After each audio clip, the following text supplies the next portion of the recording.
ಸ್ನೇಹಿತರೆ, red letter day ಅಂತ. Red letter day ಹಾಗಂದ್ರೆ ಏನು?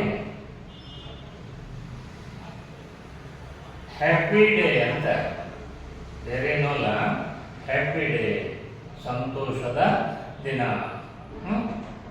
ಫಾರ್ ಎಕ್ಸಾಂಪಲ್, ನಿಮ್ಮ ಬರ್ತ್ಡೇ ಆಗಿರ್ಬೋದು. ಆ ಬರ್ತ್ಡೇ ಡೇಟನ್ನು ನೀವು ಕ್ಯಾಲೆಂಡರ್ ಒಳಗೆ ಮಾರ್ಕ್ ಮಾಡಿರ್ತೀರಿ.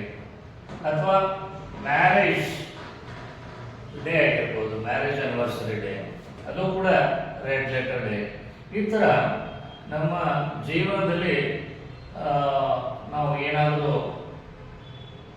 ಸಾಧನೆ ಮಾಡಿದಾಗ ಆ ದಿನವನ್ನು ನಾವು ರೆಡ್ ಲೆಟರ್ ಡೇ ಅಂತ ಕೇಳ್ತೀವಿ.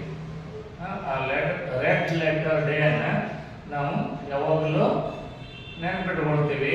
ಅದು ನಮ್ಮ ಜೀವನದಲ್ಲಿ ಸಂತೋಷದ ದಿನವಾಗಿರ್ತದೆ. Happiest day in the life ಅಂತ ಹೇಳ್ತಾರೆ. ಸ್ನೇಹಿತರೆ, ಈ ರೆಡ್ ಲೆಟರ್ ಡೇ ಅಂದರೆ ಬಹಳ ಸಂತೋಷದ ದಿನ. ಅದಕ್ಕೆ ದಯವಿಟ್ಟು ರೆಡ್ ಲೆಟರ್ ಡೇನ ನೆನಪಿಟ್ಟುಕೊಳ್ಳಿ.